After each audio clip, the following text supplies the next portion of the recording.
It's Shmeely Rocky again. I want to thank everyone who took the time to watch my 41 Reasons reaction videos.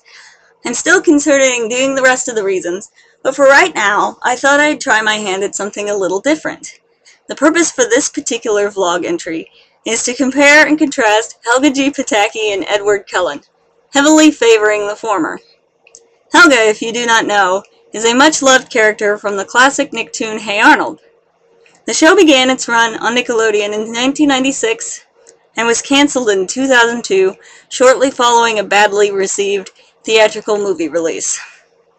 A note and warning, you will understand this presentation much better if you have actually seen the show. If you have not and would still like to watch this, I would suggest first reading up on it via the Wikipedia link I have provided in the summary.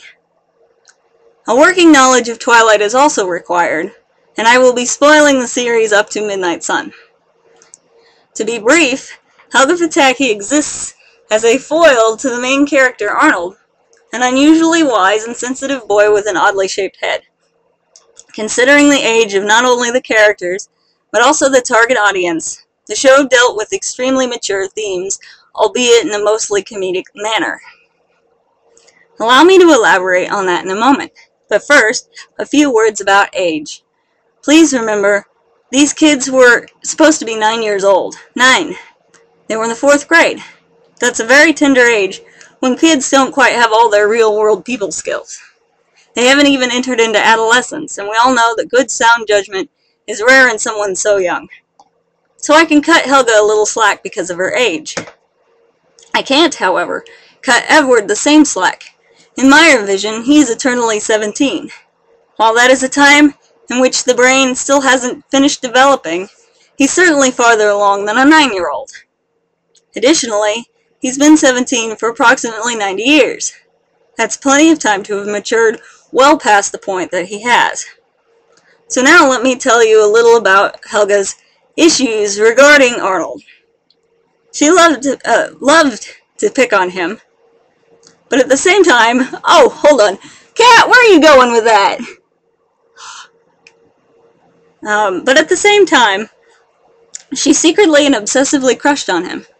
He was amused to her amusingly purple poetry. She also carried a locket with his picture in it, and liked to sneak off to a corner of her room to talk to it. Well, talk at it, at any rate. But it becomes even more disturbing.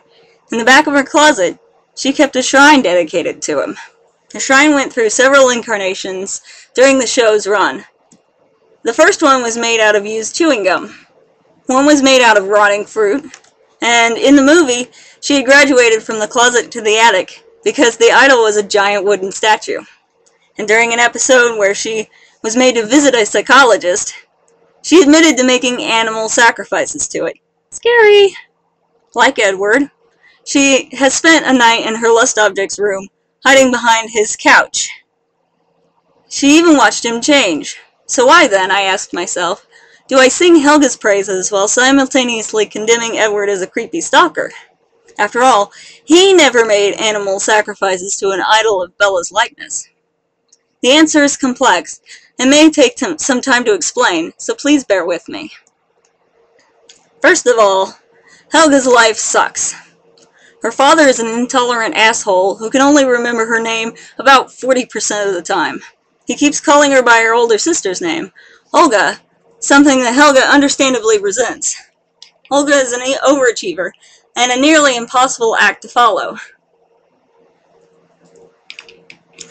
Helga's mother is clearly an alcoholic, but because it was a kids' show, they could only imply it. Once she packed Helga's lunch with a can of shaving cream.